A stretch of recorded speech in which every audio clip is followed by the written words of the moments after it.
গত সপ্তাহ পর্যন্ত বার্তাটা সীমাবদ্ধ ছিল সোশ্যাল মিডিয়া অবধি। এবার সেই গণ্ডি ছাড়িয়ে বার্তা ছড়িয়ে পড়ল কলকাতার রাস্তায়। মমতা বন্দ্যোপাধ্যায় বিদেশ যাচ্ছেন। তার আগে দক্ষিণ কলকাতার বিস্তীর্ণ এলাকা ঢেকেছে অধিনায়ক অভিষেক লেখা পতাকায়। দক্ষিণ কলকাতার বড় অংশ জুড়ে এমনই পোস্টার লাগিয়েছে তৃণমূল সমর্থকদের সোশ্যাল মিডিয়া প্ল্যাটফর্ম ফ্যাম, যার full form fearless AITC members.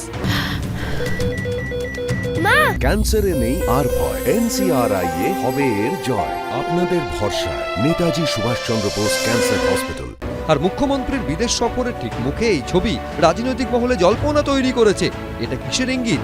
অতীতেও যেভাবে অভিষেক বন্দ্যোপাধ্যায়কে প্রশাসনে আনার পক্ষে সওয়াল করা হয়েছে, এবারেও অভিষেককে অধিনায়ক আখ্যা দিয়ে কি বোঝানোর চেষ্টা হচ্ছে?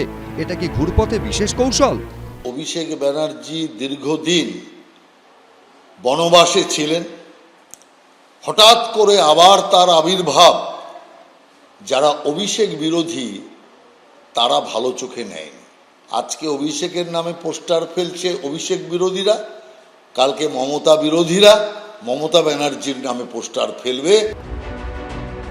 আরজিকর কাণ্ডের সময় থেকেই অভিষেক বন্দ্যোপাধ্যায়ের অবস্থান এবং তার প্রেক্ষিতে তৃণমূল নেতৃত্বের একাংশের মন্তব্য নিয়ে নানা মহলে জল্পনা তৈরি হয়। 2024 সালের 14ই আগস্ট রাত দখল কর্মসূচি চলাকালীন আরজিকর মেডিকেলে ভাঙচুরের ঘটনায় স্বয়ং মমতা বন্দ্যোপাধ্যায় যখন বিরোধীদের দিকে আঙুল তুলেছিলেন, তখন অভিষেক বন্দ্যোপাধ্যায় সোশ্যাল মিডিয়ায় লেখেন, আরজিকর মেডিকেলে গুন্ডামি এবং ভাঙচুর যাবতীয় সীমা অতিক্রম করেছে।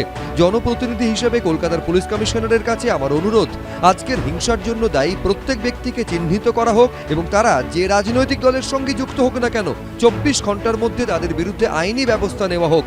আন্দোলনরত চিকিৎসকদের দাবি সত্যি ও ন্যায্য। সরকারের কাছ থেকে এটাই তাদের ন্যূনতম আশা করা উচিত।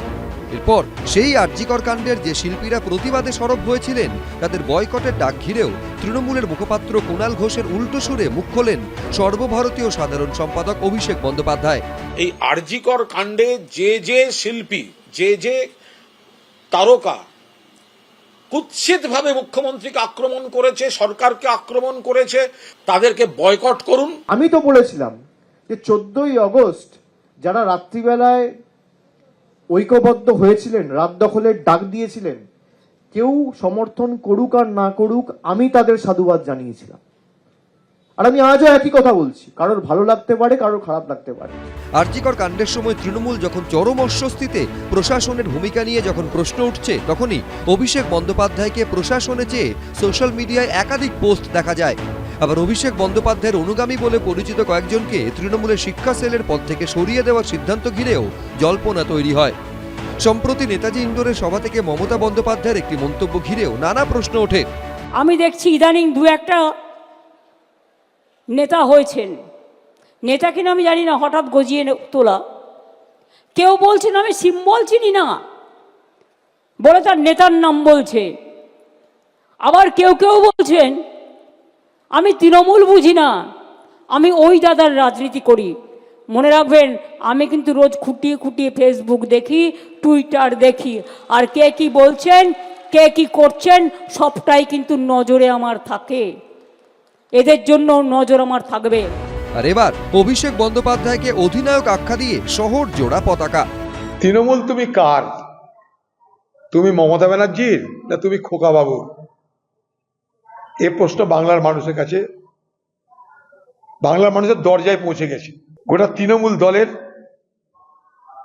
অন্তর্দ্বন্দ্বের প্রকটতা আরো স্পষ্ট হচ্ছে। তিনি তো আমাদের পার্টির একজন গুরুত্বপূর্ণ নেতা। পার্টির জন্মলগ্ন থেকে রাজ্য সভাপতি সুব্রত বক্সী মহাশয়, তিনি অবলীলাক্রমে তার হাঁটুর বয়সী অভিষেককে বলতে পারেন সকলের সামনে, তিনি আমাদের নেতা। আমাদের পার্টি এমনই একটা পার্টি যেখানে অন্য লোককে, অন্য নেতাকে সাদরে বরণ করে তাকে ওপরে তুলে দেওয়া, তার মধ্যে কোনো রকম কারুর মনে দ্বিধা হয় না। ওঠা পড়া এই নিয়েই রাজনীতি, সম্পর্কের টানাপোড়েন, কাছে আসা দূরে যাওয়া, ক্ষমতার হ্রাস নিয়ে জল্পনা, তা ঘিরেই বিভিন্ন সময়ে জল্পনা গুঞ্জন। সন্দীপ সরকার, রুমা পালের রিপোর্ট, ABP আনন্দ।